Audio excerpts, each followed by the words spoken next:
بالنهدى والبر بالراس مريض. حياكم الله مشاهدينا الكرام في بودكاست البوابة، وفي هذه المبادرة الجميلة، إحدى مبادرات أجاويد 2 التي أطلقها سمو سيدي أمير منطقة عسير أمير تركي بن طلال حفظه الله.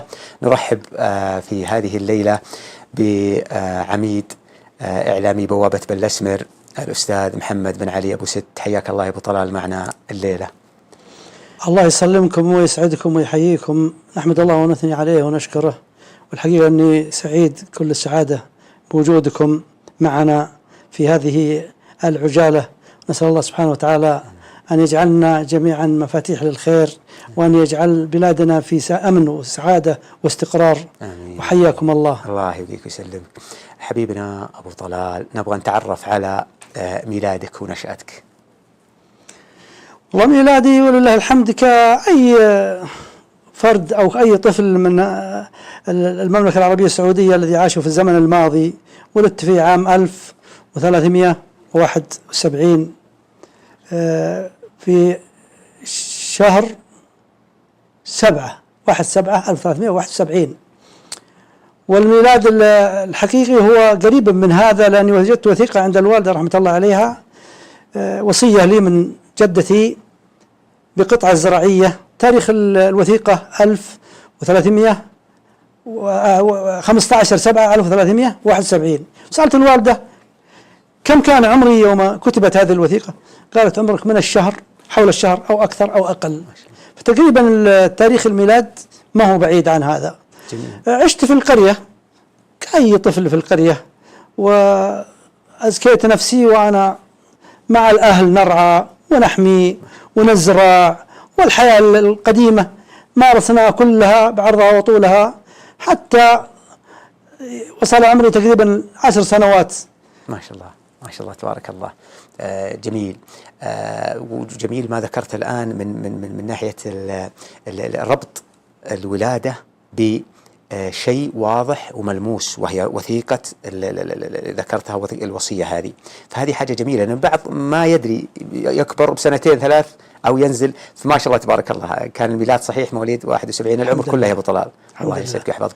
أبغاك تحدثني يا أبو طلال عن الحياة، هي أوقات الطفولة، الأسرة، وهل كان في الأسرة أحد عاطل عن العمل مثلا، أو الكل منتج في الأسرة؟ حدثنا طال عمرك.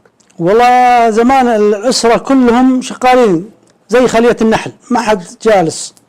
من الصباح يتناولون وجبة الإفطار، وكل يقوم في شغلته، اللي في الغنم واللي في البهم واللي في الضان واللي في المزرعة واللي في حماية الطير واللي يجيب موية واللي يجيب حطب، إلا من كان صغيرا لا يستفاد من أو لا يؤمن على خروجه، أو إنسان عاجز أكثر.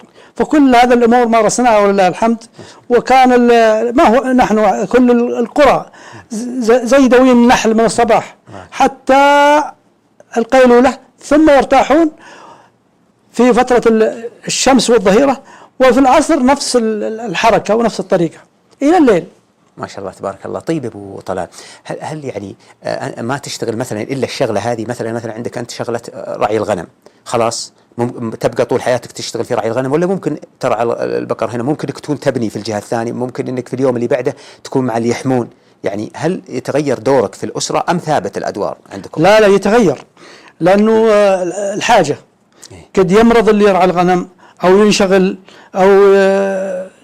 أو الذي وتأتي المزارع بثمار يحتاجون إلى حماية ويحتاجون إلى حصد ويحتاجون إلى، فتتغير الأدوار. لكن الكل يجيد، كل يجيد الدور اللي يقوم فيه. ما في شيء يعني يبدأ الإنسان وهو ما يعرف شيء. الله. بس في الأخير برضه يكون عند الواحد تميز في حاجة، مثلا هذا مثلا متميز مثلا في رعي البقر، في تغذيتها، في حلبها إذا احتاجت، صح؟ في بعضهم مميز في الشغلة هذه، بعضهم مميز يستطيع أنه يطمر، يعني يطمر في البير ولا يسقي حتى من البير، أو حتى يسوق بالبقرة على البير وكذا. يعني في البعض مميز في حاجة، ضعيف في الجانب الآخر. هذا صحيح. عندنا معروف من زمان، وعند كثير من الناس شغلة الغنم أكثر ما يقترب منها البنات. لأن في كنيس الأذى حقها، في حلب، في صر عن البهم لا يمصون اللبن حقها. فأكثر الأشياء هذا يميل عندها الحريم. الأولاد في المزرعة، في الرعاية من بعيد لبعيد، في حماية الطير. أيوة. فلا بد يعني أن في أشياء تخصصية كما يقال. جميل. طيب مواهب أو شيء تميزت فيه أنت يا أبو طلال وفي طفولتك؟ ما هناك تلك المواهب. أحب العرضة، فأحاول أني أقلد المزيف وأتعلم هذا، حتى أني كنت أوقف بعض الخوات الصغار وأسويهم إعراض وأنا أزيف. وأحب الشعر، فأبدأ أحاول أكتب أشياء، أو ما أكتب، أقولها قول إني ما قد قريت ذاك اليوم، بيت، نص بيت، شطر بيت، لكن مكسر ومقدم. هذا الهواية. صحيح. طيب أبو طلال، الصعوبات اللي واجهتك يعني وتأخرت في دراستك، اللي يعرف أنك تأخرت في دراستك كثيرا، فما هي الصعوبات اللي واجهتك يعني حتى تسببت في تأخرك في الدراسة؟ الصعوبات عدم وجود مدارس عندنا، بعد المدارس النظامية في الريش وفي محايل وهكذا، والمسافة بعيدة، وما لنا هناك معرفة وما لنا أقارب حتى أسكن هناك، ولا يستطيع الواحد أن يداوم من هذا في الريش يوميا ويروح ويجي. فهذا الحال الذي ما تمكنا من أننا. طيب. وبيننا فراغ حنا ومدارس القرعاوي، فكانت بعيدة عنا شوية، حنا من الجيل الذي بعد مدارس القرعاوي. ومدارس النظامية جت في جهات كثيرة، لكن ما وصلتنا إلا متأخرة. فوصل عمري أكثر من 13 سنة ولا قد كتبت شيء، بس دوبي أتعلم تعليم بسيط في الحروف. جميل. طيب هذا التأخر هذا هل أفقدك يعني شيء، تأخرك في الدراسة هل أثر عليك مستقبلا وكذا يعني؟ نعم، لو أني درست من بدري مثل غيري كنت كسبت الوظائف من بدري، وكنت حققت أشياء ما حققتها إلا بعد محاولات وجهد وفي زمن متأخر. الله. طيب مسألة الختان عندكم في ذلك الوقت في زمنكم، هل كنتوا زي مثلا في الحجاز؟ نعرف عندنا هناك في الحجاز يجمعون 3 4 5 من أبناء القرية ويمكن أكثر من كذا، إلى أن يصل أعمارهم إلى 20 بعضهم، ثم يبدون يختنونهم وتصير مناسبة كبيرة ويزهمون خوال الولد هذا. فهل عندكم في تهامة نفس الوضع؟ نعم، هذا كانت موجودة في تهامة وبكثرة. كانوا يجمعون الطلاب ويسوون حفل ويسوون دق وشعار وعلم وخبر. أنا ختنوني لحالي وعمري 12 سنة، وجو الأخوال وجو احتفالية ومدري إيش وزي ما عندكم، لكن انقطعت بعد فترة من الزمن هذا، ما عاد صاروا يخلون الأولاد يكبرون. يعني الآن مقطوعة عندكم في تهامة؟ لا، مقطوعة زمان، أكثر من 30 سنة. أي جميل. الحين على السنة 7 يوم وكذا في حدودها على حسب صحة. نعم. جميل. طيب حدثنا عن دراستك وبداية دراستك في ذاك الوقت. طبعا أنت تقول مدارس القرعاوي كانت قبلكم، ما لحقتوا عليها. نعم. وتقريبا اللي درسوا فيها تعلموا ما كانوا موجودين يعلمونكم، ولا فين كانوا؟ اللي درسوا في مدارس القرعاوي منهم من سافر الوظائف، ومنهم من كان رصيده لا يمكن، العلمي ما يمكن من أنه يعلم ويفيد. ولكن بالنسبة لي أنا وجدت إمام مسجدنا رحمة الله عليه عند مزرعة، فزعمني قال تحمي مزرعتي بكرة وأعلمك تقرأ وتكتب.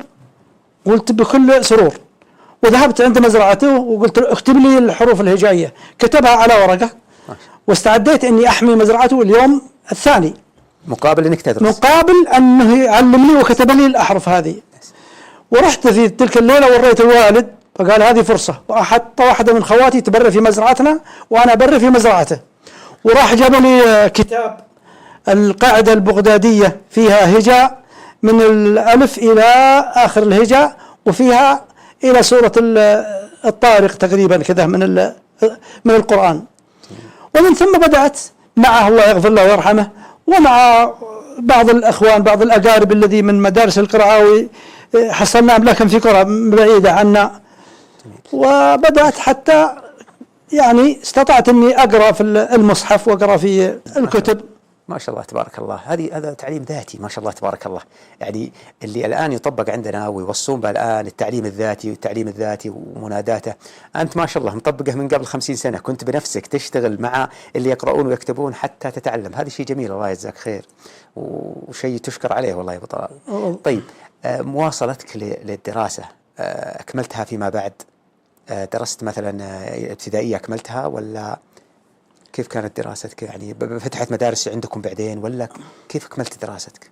والله أنا طولت بعد ما قرأت وكتبت، أو ما كتبت، قرأت قراءة في المصحف وحروف وكذا.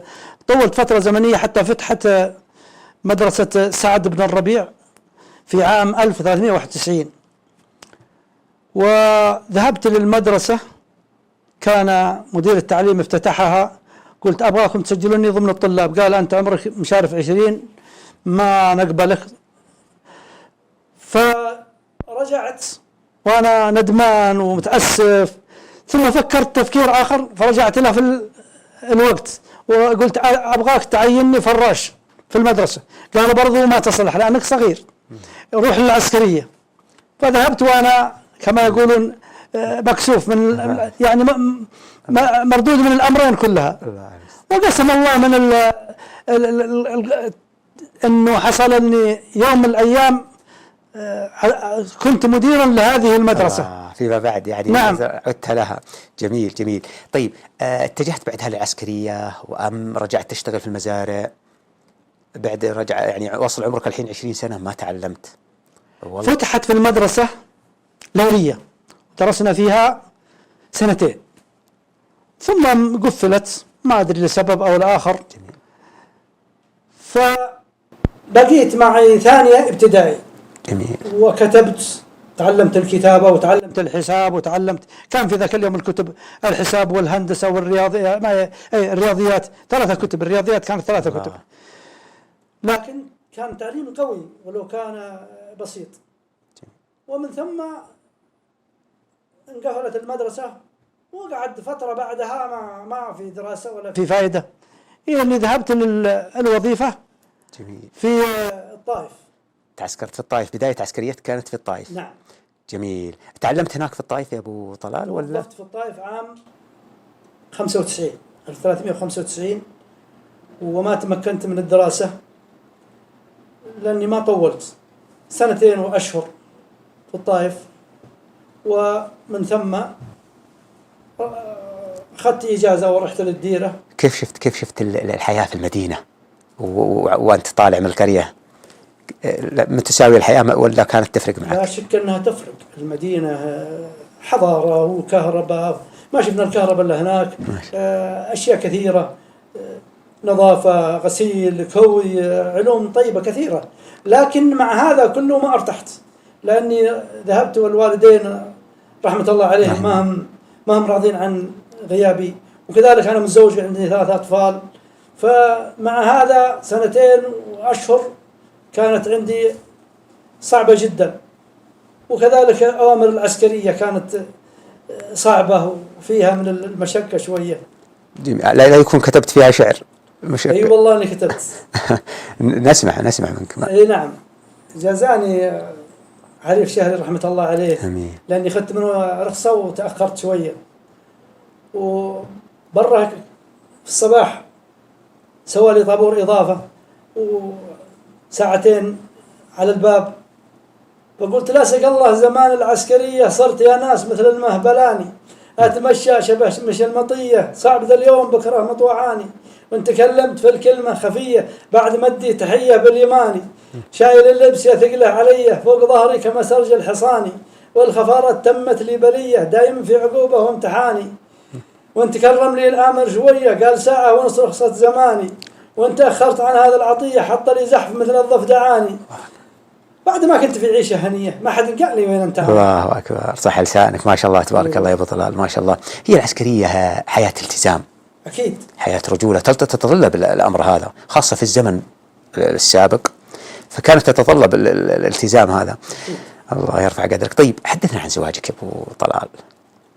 والله زواجي طبعا كان قبل العسكرية صحيح؟ قبل العسكرية بكثير، ب17 سنة عمري زوجني الوالد، لأن عنده بنات وما عنده إلا ولد واحد، وتزوج أكثر من حرمه وما قسم الله ذرية، جاله أطفال وماتوا، وحرص على أنه يشوف ولده متزوج وعنده أطفال، فخطب لي وزوجني عند واحد مطلق رحمة الله عليه. فكان في عام تقريبا 1389، وكان الزواج بسيط، يمكن ذبحوا 5 من الغنم أو 4، والضيوف اللي معي ما يتجاوزون 15 إلى 20، ومناسبة الرجال الليلة والحريم بكرة، وهكذا. يعني الحياة كانت بسيطة جدا، ومع هذا ففيها حلاوة وفيها متعة. ما شاء الله ما شاء الله. إذن تزوجت عمرك 17. نعم. اتجهت هذه بعد 20 يمكن للعسكرية. نعم. اتجهت عمرك اللي هي عسكرية الطائف. نعم. وبعدها رجعت هنا للديرة. بعد عسكرية الطائف خدت إجازة ورجعت للديرة، ووجدت أن الوالدين رحمة الله عليهم ما هم راضين عن وظيفتي وعن غربتي، طلبوا مني أني أبقى. فذهبت لأبها ووجدت تعيين في الدفاع المدني، قالوا في مراكز تفتح جديدة نعينكم عليها وكلنا على حظه. عينت عليها وجاء نصيبي على مركز محايل. ما شاء الله. وكانت من أثمن الفرص التي حصلت عليها في حياتي. جميل. بقينا فيها بها 3 أشهر أو في التدريب والتعليم، ثم نزلونا محايل في نفس العام 97 تقريبا في شهر 8 أو نحو ذلك، واستمريت في الدفاع المدني أكثر من 17 سنة وأشهر. ما شاء الله ما شاء الله. طيب أكملت دراستك خلال وظيفتك العسكرية في الدفاع المدني؟ نعم، كان مدرسة الوليد بن عبد الملك قريبا من مركز الدفاع المدني، ما بين هذا شارع. وجدت بعض من زملائي يدرسون، فذهبت معهم وقاسوا مستواي التعليمي ودخلوني الصف السادس. ما شاء الله. ونجحت ولله الحمد. بعد ما تخرجنا من السادسة ذاك اليوم أضافوا لنا 200 ريال على الراتب، يسمونها بدل ثقافة. ما شاء الله. 200 ريال اللي معه شهادة سادس. ومن ثم رحت للمتوسطة، قالوا والله ما في متوسطة ليلية في محايل. قدمت على مدير المدرسة أن نرغب فتح مدرسة ليلية في محايل. قال ما في طلاب. قلت أجيب لك. قال على يدك. رحت إدارة التعليم ما قد فتحت، البلدية والأمارة يسمونها أمارة ذاك اليوم، والمستشفى وجهات أخرى تبحث عن طلاب. جمعت 32 رجال. ما شاء الله تبارك الله. واني اوديه اسمائهم، سوى اعلان وجوب ملفاتهم، واستاذن من اداره التعليم في ابها وفتح مدرسه ليليه. استمرينا فيها 3 سنوات وخذنا الكفاءه. جزاك الله خير. كنت يعني ما شاء الله تبارك، مطالبتك هذه كانت ما شاء الله. ما في ثانويه، قعدنا اكثر من 7 سنوات ما في ثانويه ليليه. نهاريه موجوده. جميل. طيب انت كعسكري كيف توافق ما بين دراستك وما بين، هل كانت بالسهوله هذه يعني؟ لا والله ما هي سهلة، سيما أن الدفاع المدني أطقم الحريق وأطقم الإنقاذ وأطقم الإسعاف وكذا. فرقم 1 2 3 4 أي واحد يطلع خلل في الطقم. مع هذا ما وجدت حل للدراسة الليلية إلا أني أطلب من الرئيس المركز أن يخليني أشتغل في المطبخ. اشتغلت طباخ أكثر من 4 أو 5 سنوات. ما تعيبت الشغل أبدا. في سبيل انك تكمل دراستك. الليل متفرغ واروح ادرس. ما شاء الله تبارك الله. همه بسم الله عليك. ما شاء الله تبارك الله يا ابو طلال، الله يحفظك. طيب من اوقظ فيك هذه الحماس انك مجرد يعني في سنه او سنتين وعلى طول رجعت تدرس؟ هل يعني كان في حادثه يعني جعلتك مثلا تكمل، ولا هو والله رغبه عندي في العلم. لما اشوف الخريجين في السنه الدراسيه من الثانويه والخريجين من المتوسطه احس ان في قلبي رغبه للدراسه، واتمنى اني مع هذا المجموعه التي درست وتخرجت ويسر الله سبحانه وتعالى. سبحانه، بيض الله وجهك. طيب طال عمرك، وصيتك للشباب، بعض الشباب نفس وضعك يعني يحتاج انه يحصل على وظيفه او يحصل على دخل، يعني ظروفها الماديه تكون شويه يعني متعسره، فما هي وصيتك لهم؟ يعني اذا كان باقي له طموح بس اللي كان العائق عنده المادة، فما هي وصيتك؟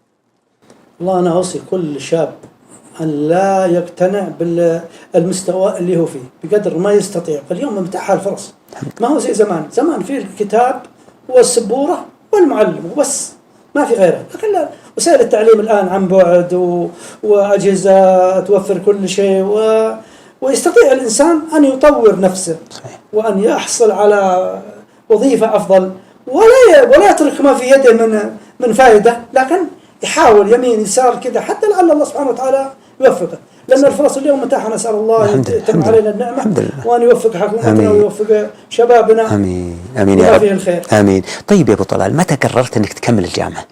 والله عندما حصلت على الثانوية ما كان لي نية أني أواصل الجامعة، لأني رجال كبير ومعي عائلة كبيرة وموظف وراتبي طيب.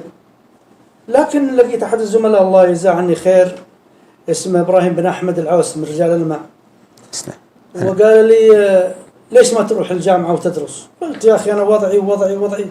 قال لا، مفتاح العلم في يدك وتحطه تحت المخدة وتنام، توكل على الله روح الجامعة. ورحت قدمت على مدير فرع جامعة الإيمان في أبها، وحينها وجد تقديري جيد، لأن الدراسة الليلية والعائلة والتعب ما استطعنا أن أرفع المعدل. فقال يا ولدي ما نقبل إلا جيد جدا في الانتساب، لكن شوف لك حل آخر. لحقني واحد من المسؤولين في الجامعة وقال في دورة بتفتح اسمها دورة الانتساب، حاول انك تدخلها لعل الله يهب لك نصيب. ودخلنا دورة الانتساب هذه، كان اللي دخلوا 300، قالوا ترى المطلوب 70، اللي 70 الأوائل منكم هم اللي يدخلون الانتساب. ما نجح منهم 300 إلا 67 وأنا واحد منهم. ما شاء الله تبارك الله. وبدأنا والحمد لله الانتساب في الجامعة. عام كم كذا يا أبو؟ والله الانتساب كان في عام 13، أول عام 13 1313 1413. جميل. في أبها كمان. طيب. جامعة الإمام بابها. التخصص كان التخصص البداية كلنا ندخل شريعة، ثم ننقسم بعد سنتين اللي يروحون أصول الدين واللي يروحون قسم الشريعة. فرحنا أصول الدين، وأصول الدين انقسمت إلى سنة وكتاب وعقيدة، فأنا كان تخصصي السنة. ما شاء الله تبارك الله.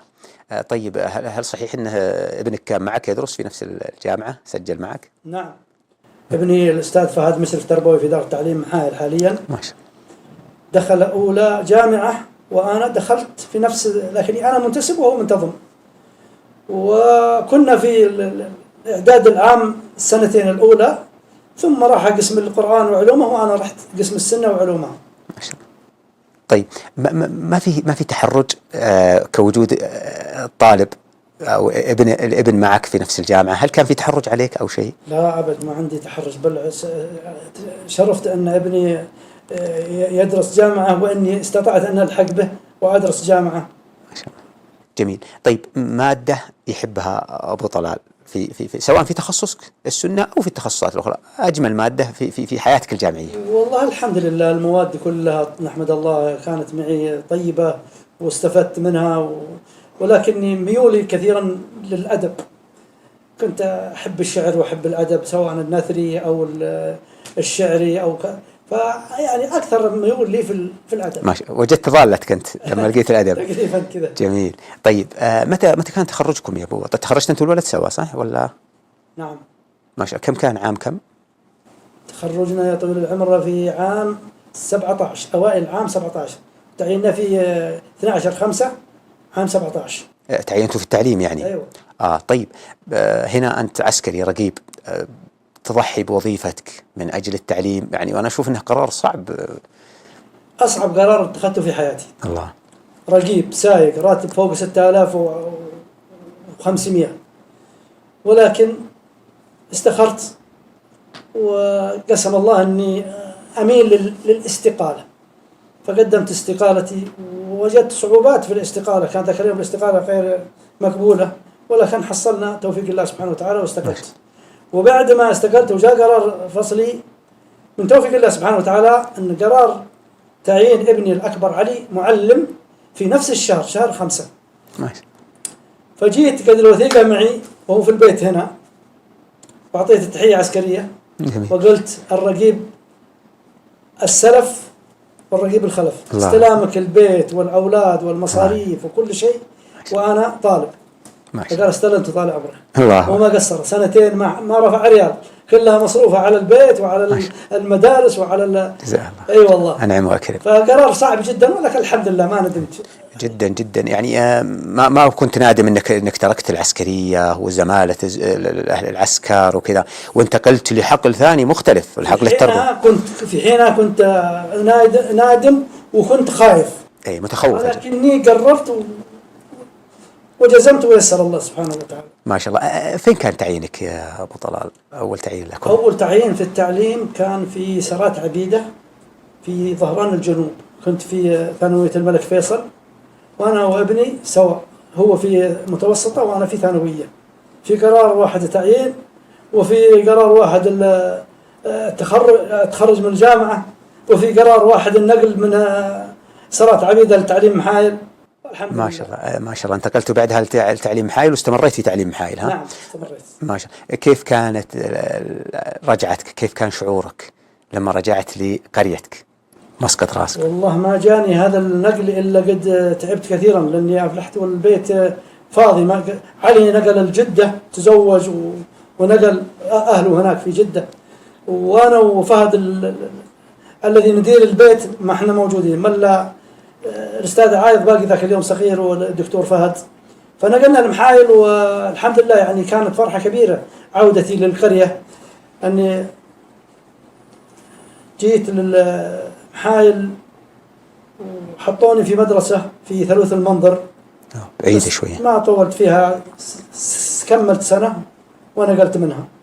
جميل. بعدها انتقلت من ثلوث المنظر إلى مدرسة القرطبي بفرشاط، ما طولت فيها أقل من 2 شهر، وجاء نقص في مدرسة سعد بن ربيع وحطوني تغطية هناك. الله، أنت رجعت سعد بن ربيع؟ هذه سعد بن ربيع التي رفضت، قبلت فيها طالبا ولا قبلت فيها فراشا. الله أكبر. درست فيها سنة، ثم انتقل المدير والله يمسيه بالخير محمد بن خلوفة الأسمري إلى خميس مشيط، واستلمت الإدارة مكانه. ما شاء الله. 4 سنوات أصبحت مديرا في هذه المدرسة. جميل. وأنا قلت بعدها إلى مدرسة أخرى. مسيرة جميلة في التعليم ما شاء الله تبارك الله. طيب، كونك مدير في قرية، وفي القرية هذه قريتك أنت، هل نفس لو كنت مدير مثلا في مدينة؟ عمل المدير واحد، أنه في مدينة وأنه في قرية، ولكن القرية تحس أنها أقل وأهم في خاطره، لأن هذا ابن العم وهذا من الجماعة وهذا قريب وهذا، فالاهتمام حيكون واحد فعلا بالبعيد والقريب، لكنك تعرف أبوه فتنبه على اللي يحصل. والقرية ببساطة يعني أقل عدد، وعملها يمكن يكون أخف، وإن كان التعاميم والأوامر والتوجيهات اللي تجي للثانوية أو المتوسط توصل الابتدائية نفسها. صحيح. لكن فيها سلاسة وفيها مرونة. جميل. وعدد الطلاب أقل. جميل. طيب، الطالب نظرتك، وجهة نظرك نبغى من ناحية الطالب السابق والطالب اليوم، ما الفرق بينهم؟ الفرق كثير. طالب زمان ما عنده إلا كتاب وقلم وسبورة ومعلم، وطالب اليوم ولكنه مع هذا مجتهد وحققوا كثير منهم نتائج جميلة. وطالب اليوم ما شاء الله تبارك الله عندهم وسائل، وعندهم تعلم عن بعد، وعندهم أمور كثيرة ما شاء الله تبارك الله، وفيهم خير كثير، ووصلوا إلى ففرق كبير جدا، لأن هذاك مسكين محصور على معلومات قليلة. اليوم ما شاء الله يعني أصبحت الوسائل من كل الجهات، ومع ذلك فيها الخطورة، لأن أصبح الشارع يربي، والمدرسة تربي، والتلفزيون يربي، والأجهزة تربي، مشتتات كثيرة عندهم. صحيح. المشتتات كثير، لكن طالب زمان ما عنده إلا مدرسة وبيته صحيح. جمعت أي خطيب المسجد. الله، منغلق يعني، يعني مجتمع منغلق شوية. أي نعم. جميل. طيب تجربتك في الإدارة، أكملت أنت إلى التقاعد وأنت لازلت مدير؟ نعم، انتقلت من مدرسة سعد بن ربيع إلى مدرسة بن خلكان في الخطيم أسفل عقبة الجعدة، جلست فيها 8 سنوات مدير، ثم تقاعدت في 1/7/1431. ما شاء الله تبارك أي الله. نعم. وبعدها اللهم له الحمد ما عاد مارست أي نشاط، لأني إمام وخطيب مسجد، بيتين مزدد، فتحت البيت الثالث ما شاء الله تبارك الله. معنا حلال، معنا مزارع، ومرنا ما طيبة شاء الحمد لله. ما شاء الله تبارك الله. علاقتك مع أبنائك؟ علاقتي مع أبنائي علاقة الأخ بأخيه أبد. من يوم يوصل الولد سن البلوغ حريته، يروح يسجل في المدرسة الثانوية أو المتوسطة بحاله، يطلع رخصة قيادة بحاله، يطلع هوية بحاله، بس أوجه من بعيد وأسأل، وزي ما كان والدي رحمة الله عليه يوجهني أخذت لنفسي، يقول إذا سويت حاجة ما تعجبه قال والله ما ودي إنك عملت هذا، بس غير هذا يحرجك بالكلمة هذه. أيوة. هذه هذا أسلوبي مع أولادي. ما شاء الله تبارك الله. أنت خرجت ما شاء الله أطباء ومهندسين، نبغى وصيتك، وأنا عارف أن توفيق الله هذا ما فيها كلام أكيد. ما يحتاج، وأكيد بتحثهم بالدعاء، لكن وصيتك لكل أب ولكل مربي إذا كبروا أولاده. والله أنصح كل أب وكل مربي أن يكون قريب من أولاده كل القرب، وأن يشيل شيء اسمه أوامر ونصح شديد وتوجيهات بسيطة، ويكون أخ لهم، لأنه كل ما كان شديد اللهجة شديد التوجيه شديد تصطدم النفس من الكلام هذا، لكن كل ما كان بسيط وتلطف معهم ويصالحون يظهرون له اللي عندهم من خفاء، لكن لما يكون شديد عليهم صحيح. يخفون كثير من الأمور التي يعانون منها، وكان حلها بسيط جدا فعلا. إذا تزرع يعني نظامك أنت أنك تزرع في أبنائك الثقة نعم. منذ الصغر جدا. ما شاء الله تبارك الله. طيب نتجه للشعر، ونعرف أن أبو طلال أنه شاعر ومتذوق للشعر، نقول متى كانت بداية أبو طلال في الشعر؟ وأنا كتبت الشعر من وأنا تقريبا في عمر 15 أو حول هكذا، كنت أكتب 2 4 أبيات 3 أبيات وهكذا، وكتبت قصائد بعدها، لكن أنا شاعر قلم وكتابة، ماني شاعر محافل ومناسبات ما تقصر ما شاء الله. أخابرك ما تقصر فيما نسمع أنك ما شاء الله تبارك الله. طيب عطنا من قديمك يا أبو طلال، يعني إذا عندك محاورة ما بين شاب وشايب مثلا من قديمك، أو أي شيء من قديمك.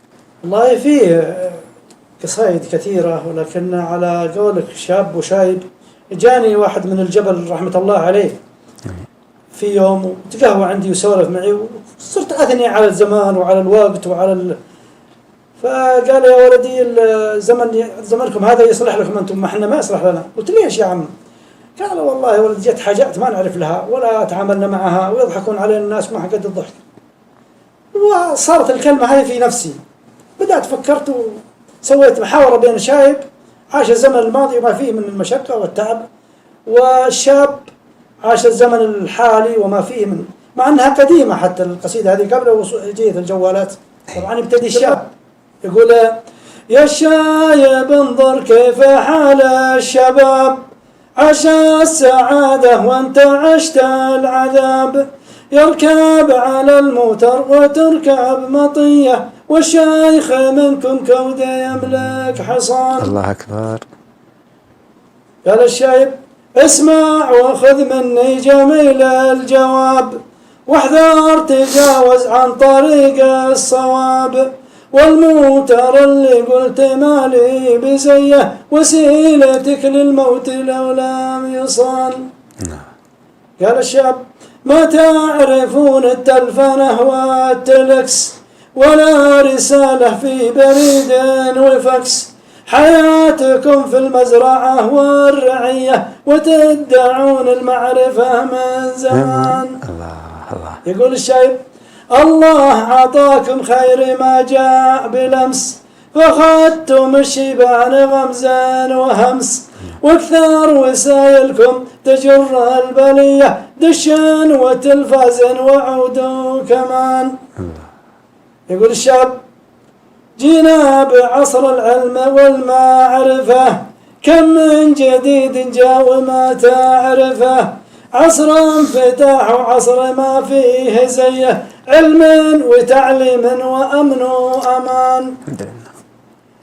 يقول الشايب أنعم بذكر العلم يا مشرفه، لكن بعض الناس يا مسخفه، يشوف نفسه بين صبح وعشية، كأنه على الدنيا مسك بالعنان. يقول الشاب شبابنا محفوظة في المدرسة، متعلمين الطب والهندسة، وشبابكم ما بين روحه وجيه، وفي النهاية عند باب الضمان. زعل الشايب يقول أبطال في التفحيط والخنفسة، وفي ضياع الوقت والهلوسة، واحنا على التوحيد صدقا ونية، واللي يراهن خسر في الرهان. قال الشاب ما ننكر أفعال الرجال الكرام، وكل شخص في اللي قاله مقام، لكنها بالسيف والبندقية ظالم ومظلوم وشجاع وجبان. ما شاء الله تبارك. يقول الشايب الله يعز الدين دوم الدوام، نور الهدى يجلى سواد الظلام، ولا شك في الدنيا صواب وخطية، ونتابع عبد طابع المهوزان. سلمت صح لسانك، الله يبيض وجهك. حاولت اني ما شاء الله اكلم منهم حقه. بيض الله. لا ممتاز جدا جدا جدا. وجميلة ان الشاب لما حده الشايب راح للعلم. أيوة. وقال العلم وعهدنا عهد علم. جميل جميل، هذا مخرج جميل للشاب. أيوة. ويقول انتم بالسيف وبالندقيه وبالقوه ما عندكم تلاطف ولا. الله اكبر الله اكبر. نعم، لكل زمان دولة ورجال. طيب يا ابو طلال، سمعت ان عندك تحديات والغاز في الشعر، حدثنا وعطنا مما اعطاك الله.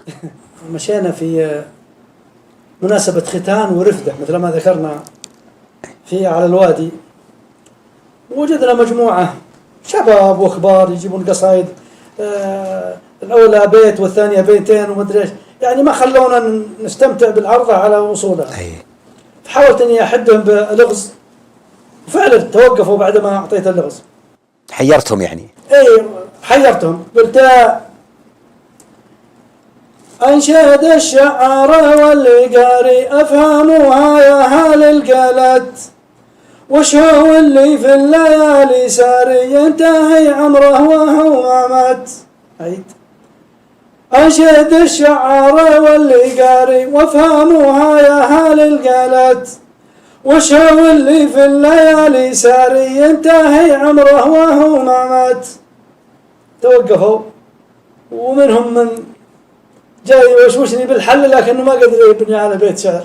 ايه حليت انا ببيت، ايضا رديت ببيت الحل. حليت انا يوم شفت العرب توقفوا، قلت ابدع المعنى وانا بهداري، يلا انك تغفر الزلات.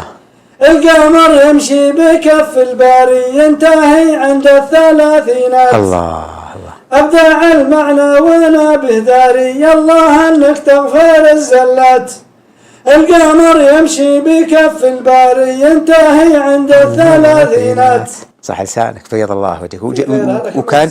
وكان جميل ان زي اذا حصل مشكله في حفل او شيء، الشعار العقال اللي مثلك وشرواك يا ابو طلال انه يفكون ما بين ويغيرون الجو الحفله، لان اصبحوا ايش في لغز وفي تحدي. وجميل، طلعت بفكره جميله، جزاك الله خير. طيب ابو طلال، بحكمكم في تهامة بل الأسمر، هل عندكم لون الدمة موجود منتشر؟ طبعا عندنا في الحجاز ما هو موجود ولا يفضلون، لكن ما أدري عنكم أنتم هنا في تهامة بل الأسمر، هل تلعبون على لون الدمة؟ عندنا الدمة لكن ما هي لنا أصلا، هي العسير. إيه؟ حتى بل الأحمر يلعبون الدمة لكن ما هو بالحيل، هم زينا يحبون العرضة. بل الأحمر تهامة. إيه؟ ما أدري عنها الصراحة، لكن برضه هم زيكم لا ما عندهم الدم، لكن بيكوننا مجاورين مع عسير الريش، المشول، الموسى، بني ثوعة، قبائل كثيرة نختلط وياهم في مناسبات وفي حفلات. فإحنا نلعب الدمة، ومنا من يقصد على الدمة، ولكنها ليست لعبتنا الأساسية. لعبتنا العرضة والخطوة واللعب. جميل. أي نعم. جميل. طيب الدمة لك مشاركات من بدعك أنت ومن نظمك؟ والله لي قصيدة طويلة على لحن الدمة، يعني قد لا تناسب مع الرقص، لكنها على لحن الدمة. جميل. من أول ما كتبت قصيدة طويلة، كنت أكتب بيتين 3 أبيات 4 أبيات بس، لكن هي أطول من كذا. جميل. وهي مدح في قبائل جبل الأسمر. والله ذاك اليوم يمكن عمري في 15 أو في أقل من ذلك. ما شاء الله. قلت أبتدي بالله رب العالمين خالق الإنسان من ماء وطين يا إله العرش مرتفع الجلال. قلتها من خاطر فيه التهاب يحكم المعنى على عد وصواب يوم بعض الناس في قوله زوالي. لابتي شجعان ذربين اليمان مكرمين الضيف في ضر الزمان وانشد التاريخ عن فعل الرجال. وإن سألتني فهم صبيان الأسمر في الشدائد يرخصون الدم الأحمر يوم للبارود صوت وانهيال. بغير شرف على غيرنا من القبائل. جارهم يمسي عزيزا في محله ما يعانونه بزلات ومخله. نعم والله يا رجال بهالمجال. جارهم يمسي عزيزا ويتأمر يسكنونه في محلات تعمر يرخص له كل شيء كان غالي. كان في مفاتي بقديمي وشلفة عند وقت الضيق ما يقلون تكفى يرخصون المال في بيض السلال. وهي أطول من كذا لكن ما شاء الله صح لسانك وبيض الله وجهك. جميلة جميلة ما شاء الله انك تكتب يعني على جميع الالوان، شيء جميل. باقي الفصيح ما ادري هل ذكرت شيء في الفصيح خاصة في وطن كنت في هذا، هل كتبت فيه شيء؟ والله كتبت أكثر من قصيدة فصيح، لكن منها واحدة ذكرت فيها قبائل بني معتب وبني مالك، يعني اللي يسكنون هذا اللي لهم في هذا. أنا وأكرم بكم جميعا. مررت على أرض الكرام مسلما أسائل أوطانا بها السحب غائمة على جانب السهل الفسيح تربعت وطاولت المريخ ترسم شائمة. لها من سماها نصيب وقسمة هدية رب الكون بالخير دائمة. إذا قلت هذا قيل أنعم بذكرها وأنعم بسكان الجبل وتهائمه. ديار بها الغزلان والنمر والقطع وفيها من ألوان الجمال عظائمة. منابت بن ليس في الأرض مثله ومن فضله في الذوق ما كنت لائمة. إذا جئت في أرض العمير فحيها وحي رجالات على الحد قائمة. طوارف بني معتب من الغرب في الحمى بناء بناها الجد تحفظ رسائمه. مرورا بآل الضحي من يحمل الوفاء يقدم من المال الثمين كرائمه. يجودون في يسر وعسر ومحنة ومن قاسم بالشر تكسر قوائمه. وأنعم بمن يدعى الحسين إذا بدا لك القمر منهم والتزم في لمائمه. يقدم لك الواجب ويوفي بما وعد ويخشى الوغى بالسيف والطير حائمه. وفي شرفة القابل صقور تحلقت على المجد والتاريخ تكسب غنائمه. لهم في الكرم قول وفعل وقسمة وكل النهار البأس مرخي شكائمه. وهذا بني رافع جموع غفيرة أسود تجوب الأرض والطير نائمة. من الشرق حتى الغرب للحابس وطن وأكرم بشعواني يقبل عمائم. وفي غرب هذا لابة من بني علي يكرون والبارود تروي غمائمه. وللضيف ترحيبا ومن بعده القرى وما لحقهم يوما من الدهر لائمة. قبائل بني مالك سلامي عليكم وفيكم قلوب الناس بالحب هائمة. لكم في جبل هذا وفي السهل موطنا ومن ينتسب فيكم تقوى عزائمه. فهذه مآثرنا وتلك ديارنا متى جئتها قلبك تسلس خائمة. وهذا جبل هذا نباهي به الدنا ونسعد إذا هبت علينا رسائمه. ونبني في أمجاده ونعلي ردائمه. فكم من عدو فيا رب متعهم بعفو وعافية ومن كان يشكي الضر تشفي سقائمه. تقريبا ما شاء الله منها بيت لكن ما شاء الله صح لسانك صح لسانك بيض الله وجهك ابو طلال. يقال يلا سمح لروحي واشتري من بن هذا فإنه ما يظهر إلا للشيوخ الباشوية. هذه بيت لعب عن بن هذا، فما أدري هل البن هذا من بن هذا يا أبو؟ نعم، القهوة التي قدمناها لكم هذه من بن هذا، وأنا لي قصائد كثيرة في هذا وفي بن هذا، ومنها أقول: بن هذا ترى ما هو يشابه بن خولان، الله أكبر. بن هذا عليه الكيف عند الوالعين. بن هذا ترى ما هو يشابه بن خولان، بن هذا عليه الكيف عند الوالعين. ودي أزور في هذا بني عم وخولان، والمجالس ترحب والكهارب والعين. الله أكبر. ودي أزور في هذا بني عم وخولان، والمجالس ترحب والكهارب والعين. الله أكبر. شقرتها شقر طبعا، لعبة طبعا، كانت لعبة يا سماء. جميل جميل. طيب، جمعية البن في عسير هنا ما شاء الله أشوف لها مشاركات جميلة، وكأنها تقول: أين أنتم يا مزارعين؟ أين أنتم يا أهل هذا والجبال التي تناسبها هذه النبتة يعني مناسب جوها. فما أدري كيف، ودي تحدثنا عن تجربة، أو إذا كان لك تجربة مع هذه الجمعية. والله بأن هذا كان في الماضي، كان أهل الجبل كل رجال مع مزرعة بن، ثم لما جت الوظائف وراحوا الناس تلاشت حتى صارت تعد على الأصابع. ولكن في آونة أخيرة رجعوا، جت جمعية البن في منطقة عسير، وكان المسؤولة عنها الدكتورة نورة آل عايض، وجمعت، وكانت ذاك اليوم الرسائل تجيني عن طريق واحد من الدكتورة نفسها يسأل عن بن هذا وعن المزارعين، وزودتهم بأكثر من 35 اسم من المزارعين القديمين والجدد. وكنت ذاك اليوم متعب ما تمكنت من الحضور معهم، ورشحت لهم واحد من الجبل كان معهم في اللقاء، اللي هو الأستاذ علي بن حاصل الأسمري، وسووا لقاء في قرية بن حمسان، وكانت وقد زارت الدكتورة الجبل واستفاد منهم من خبرتها ونقل معلوماتها بعض من الأخوان مزارعي البن. ويعني حقيقة حتى منهم ناس خزانات ومصبات موية، وما شاء الله، وتطور زراعة البن الآن يعني في أكثر من 50 أو أكثر من 50 مزرعة الآن، القديم والجديد. ما شاء الله. وأنا أنادي من هنا، أنادي كل من مزارعه تصلح لزراعة البن أن يرجع، لأنها ثروة، شيء جميل جدا، ويكاد يكون الاستثمار الثاني أو الأول والله أعلم بعد النفط. جميل. فنداعي لكل من تصلح أرضه لزراعة البن أن لا يتأخر عن زراعته. والحمد لله الحين صار مع هذه الجمعية الحمد لله في دعم وفي دعم صحيح. وفي سهولة. جميل. طيب، حدثنا عن الأسواق قديما يا أبو طلال، الأسواق الشعبية، هل كان في تامة بالأسمر أسواق شعبية؟ نعم، عندنا أسواق، عندنا سوق ربوع هذا هنا، وسوق خميس مطير.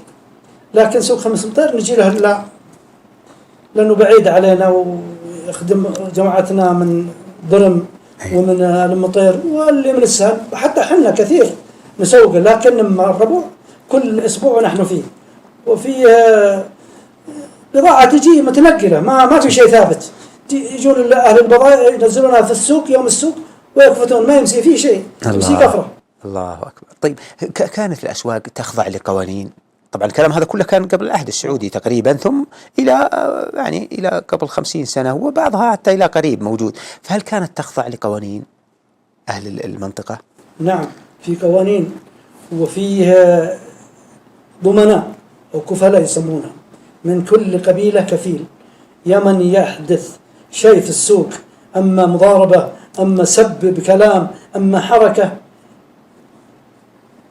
تصل إلى أنهم يوقفونه في السوق وينصرون، لكن هذا قديم في قبل العهد السعودي، ينصرون خصمه منه في بطن السوق. وبعضها فيها حقوق قبائل، القبيلة التي المخطي منها ما لها دخل، تدخل قبائل الأخرى وتعالج الوضع، يفرضون عليه مجلس مجلسين كذا، ويجون القبائل الأخرى التي عندها الوجيه ويغرمونه وينكلونه لصالح زميله الذي اعتدى عليه وتكلم عليه. جميل جميل جميل. طيب، حم بني عما ولا نرضى بزلة، هذا شطر بيت ذكر لك يا أبو طلال، حدثنا عن مناسبته. والله في مناسبة زواج وحفل وكذا، وتشدوا بعض الشباب بقصايد، ووصلت إلى أن خفنا أن يكون بينهم خلاف يؤدي إلى ضغائن في النفوس، فتدخلت ببيت شعر وأصلحت به وانطفت من حينها. وشكروني كبار السن اللي موجودين ذاك الليلة. قلت حباني عما ولا نرضى بزلة، ما نبي شخص نشاهد مسرعه. طيب حباني عما ولا نرضى بزلة، ما نبي شخص نشاهد مصرعه.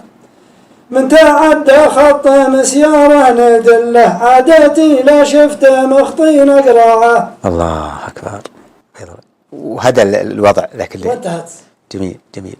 الخدمة المجتمعية يا أبو طلال، هل عندكم هنا خدمة مجتمعية في تهامة بلسمر؟ والله الحمد لله، يعني جمعية البر في تهامة بلسمر شغالة على قدم وساق، ومتعاونين معها الشباب في المناسبات في رمضان، في يوجهون لهذا، وكذلك المواطنين، كل مواطن كل من في خير يراعون بعضهم ويدلون على مواطن الخير. جميل. يعني في زي ما تقول في تكافل، يعني في التكافل المجتمعي مترابط لا زال في تهامة. الحمد لله الحمد لله. كل قرية فيها مرشد يدل على المحتاجين الذين يحتاجون، وفي ناس يتواصلون مع الجمعية، وفي أيضا يتواصلون مع بعض المحسنين، منهم ناس بني لهم بيوت على نفقة أهل الخير، ومنهم ناس وصلت أصواتهم إلى الدولة وجاهم من الدولة خير. جميل. دورك في هذه الخدمة المجتمعية، ولا تقول لي بعد التقاعد جلست ولا عاد لك أي دور؟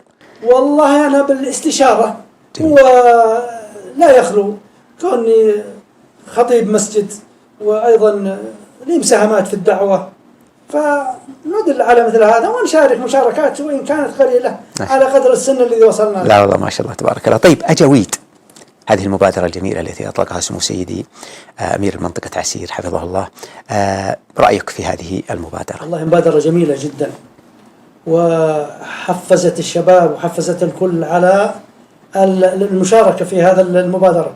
منهم من شارك في قريته ومنطقته، ومنهم من شارك وهو في مدينة أخرى، فنقول جزاء الله من ابتكرها ومن قام عليها ومن ساعد فيها. آمين. وهي خطوة مباركة ولله الحمد. جدا جدا. ومنها البودكاست هذا هو أحد ثمراتها. نعم.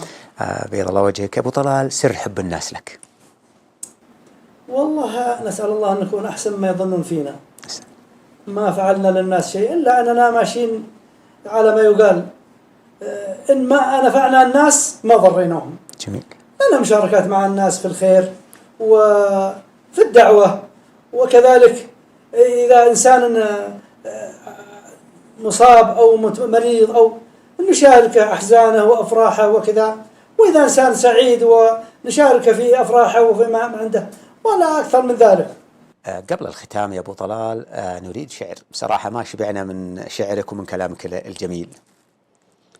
الله يسعدكم ويبيض وجهكم. والله القصائد كثيرة، لكني بختار لكم قصيدة مجالسية جميل. لعلها تعجبكم وتستاهلون أحسن من هذا.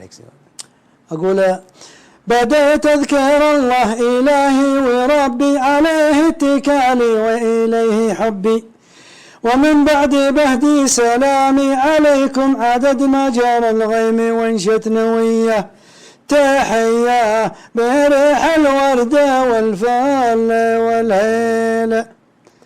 فرحنا بكم يا جميع الأحبة، ومن مثلكم كل قلب يحبه، إلى الخير ربي يسدد خطاكم، ويصلح لكم كل فعل ونية، ويكفيكم الرحمن هول وتهويل. إذا كان لي عندكم من وصية، وخوفي من البعض يعتب علي، ترى الصدق في القول نعم المطية، وحفظ الجوارح أساس القضية، حذاري يضيع العمر في القال والقيل. من الناس من يجمع المال عنوه، يريد التميز بشهرة وغنوة، ولم يجعل المال من دون عرضه، وما لقي ضيف بداره تكية. يا جماع ما داخله وما جاه في الليلة، وفيهم جواد صبيح الطليعة، علوم المطالق عنده طبيعة. يقدم رضا الله عما يريده، عن الهون والدون نفسه أبيه. تعدى فعوله عن فعول الرجاجيل، عسى الله يعطيه من زود فضله، ويكفيه من شر وقت وعضله. وصلوا على سيد أهل المكارم، رسول الهدى والخصال الوفية. صلاتين وتسليم وذكر وتهليل، صلاتين وتسليم وذكر وتهليل. اللهم صل وسلم اللهم صل وسلم على نبينا محمد. كلام جميل وقصيدة جميلة من شخص جميل. الختام عندك يا أبو طلال. أختم بأني أحمد الله سبحانه وتعالى وأشكره أن جمعنا في هذه الساعة، وأشكر بوابة بل الأسمر على ما تقوم به من جهود إظهار الموروث وإظهار الحفلات والمناسبات وأشياء من التي مخفية عند بل الأسمر كثيرة أظهرتها البوابة. جزاكم الله خير جميعا، ونسأل الله سبحانه وتعالى أن يوفق الشباب وأن يقومون بمثل هذا العمل في جميع المناحي الإعلامية.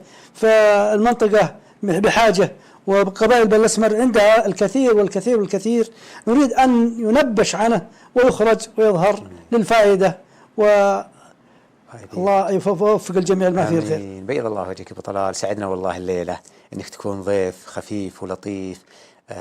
أنت شخص محبوب ليس على مستوى تهامة بل الأسمر بل على مستوى المنطقة كاملة. الحمد لله. فالله يحييك معنا ويجزاك خير الجزاء ويبيض وجهك على كرم الضيافة. سعدنا أيها المشاهدين بكم في هذه الليلة، ووصلنا معكم إلى ختام حلقتنا لهذه الليلة، على أمل اللقاء بكم في حلقات أخرى. نستودعكم الله في أمان الله.